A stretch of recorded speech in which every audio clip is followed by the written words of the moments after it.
Hello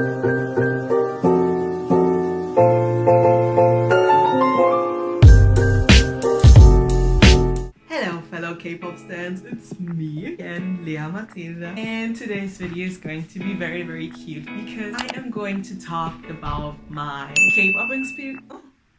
I'm going to talk about my K-pop experience and how I got into this world. I hope first of all that you're doing very well in this quarantine time. It's a hard time, first of all, not seeing your people, and then you're stuck at home studying. I mean, that's not my vibe, but I don't have a choice, so anyways, today's video shows you just how much K-pop changed me, I guess. I will divide it in kind of 3 to 4 parts, explaining just how I eventually got into K-pop, because it didn't just come like that and I was in it. Without further talking too much, let's jump right into the video, shall we? So kind of a year before getting into K-pop, at the beginning of 2016, I moved to Belgium, and that was pretty much the worst time of my life. I was not happy at all. I just didn't feel at home. It was just not my cup of tea. Around 2017, I got into kind of Latin group of guys. I was into this Latin feel. There were 2 boy groups that I really liked at that time, and I was really into them, but I was never really happy. I didn't feel good. It didn't make me feel like I'm the happiest person or anything, and I didn't stay a fan for the longest time. I barely even stayed 6 months in that fandom. I still like the songs, I still like the groups, don't get me wrong, they're still cute. I was feeling just as bad as I felt before, if not even worse, because I was in a kind of toxic environment. I started to adapt toxic behaviors, and that was not the vibe that I should go for. That's when I told myself that shit got to go. During the days where I was a big fan of Latin music, me and my best friend were showing each other songs of the groups that we liked. I showed them one of, at that time, Latin boy groups, while she showed me 2 songs of her favorite K-pop boy group, and those were the 2 songs that she presented to me. These iconic songs she showed me back then. One song touched me more than the other, and it was Not Today. It just gave me some feels. I don't know. I remember watching it for the first time, and I thought, oh my god, this is you getting to know a new culture. This is so cool, because the MV was something I had never seen before. It looked expensive, first of all. It was totally different from what I was used to, and I thought it was seriously amazing. I even thought about the song and the culture a few weeks later, and I think I even listened to it a few weeks later as well. It just was stuck in my head. Not the song, but just the aesthetic, the people, the culture, what I thought was Korean culture in their music video. I remember talking a little bit about K-pop here and there with her, but not much to the point where I was kind of getting into it. I listened to the song once more. At the end of December or something, I remember seeing BTS DNA song being recommended to me on my recommended page. Maybe that was destiny. And I went to my best friend saying, hey, your group just posted a new MV. That was just me thinking that she didn't know her old posted a new MV. It probably was the reason why I kind of got into K-pop. It was just so cool. The aesthetics were beautiful. The song was hype. I didn't understand a word that they said, but the colors just got me hooked into it. I eventually listened to it one more time. That one more time that I had was the time where I saw Jimin do the move that just made me jump into the I want to know everything about these people. It was the part where Jimin does like this, like I'm sorry, I'm so sorry, Army, I'm so Obviously, I started my K-pop vlog with BTS. I was really into them. I kind of started to talk with my best friend about them every time, and she was so happy because she finally got me into her scene. And that was actually the moment where I officially abandoned my music fan account and fan life and kind of jumped into my K-pop account that I had at that time. thought I should get more into these people, not just BTS, because my best friend told me there's not just BTS, there's a list of people out there. Oh, one fun fact, she tried to show me a BTS song in 2014. It was the Boy in Love one, but I was not in for it at that time.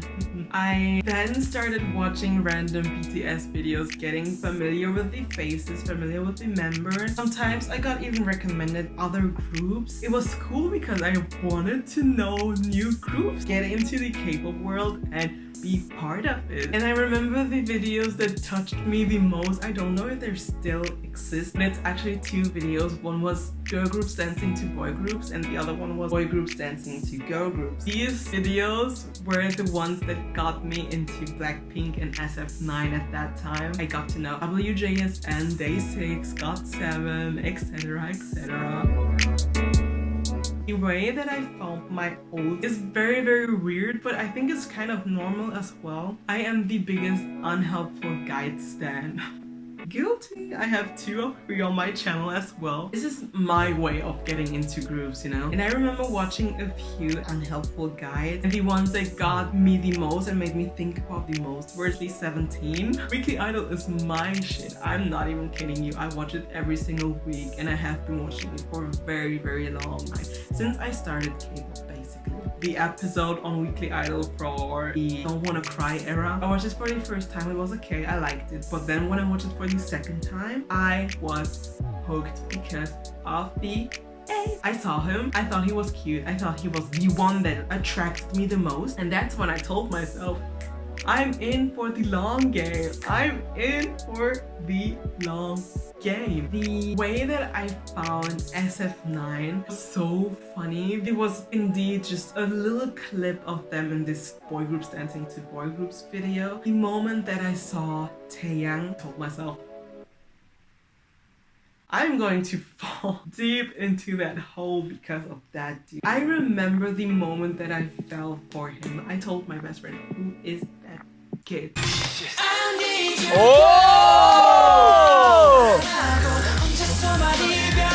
I need you, girl. And I went on the internet by myself looking for Taeyang. It's like he became instantly my ult. I don't even know exactly how it happened, but and I remember the moment exactly when I decided it was time for me to stan SF9. It was 2 or 3 months after Oh Solo Mia came out, and I was a stan when Mamma Mia was out. But yeah, I got into these groups pretty fast, I remember. It's been over 2 years now. I can't tell you the exact moment when I became a gfriend stan because I had a love and hate relationship with them.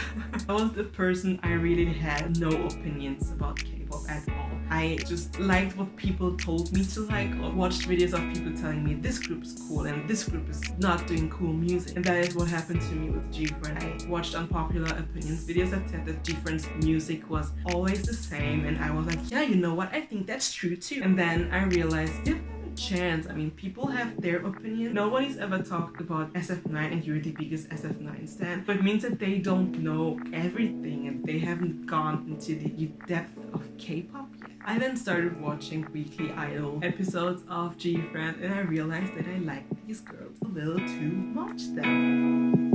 And then me talking about IOI, I mean, they're the group of my life. Unfortunately, it disbanded before I even got into freaking K-pop, so I couldn't even enjoy all the joy that they have given me at the time where they were active, dude. And my last ult of all, Eric Nam, I only got into him at the beginning of last year. Not even at the beginning of last year. I got into him in September of last year. I'm sorry, Nam Nation. I'm late, I know, but I gave him all the love that he deserved that I didn't give him the last 7 years, so no need to judge me, no need to fight me. But that was all for the video. Talking about K-pop makes me so excited. Oh my god, I forgot to talk about that. At the time where I was in that Latin group fever, I made 2 friends who are the most amazing people I know. I kind of got them into K-pop because I'm such a cool kid. I told them, hey, listen to this song by BTS and tell me how you like it. The first one that I got into it, she's a BTS stan. A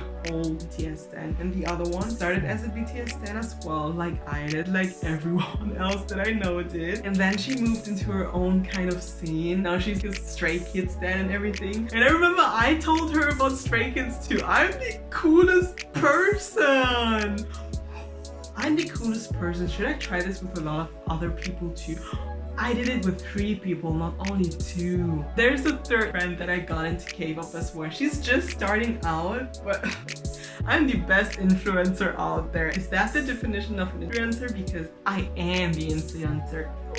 I hope we can share our K-pop experiences together, how you got into K-pop, who are your old groups, and that's the end of the video. I hope you liked it. Please stay safe and like and subscribe so we can share a lot of experiences together.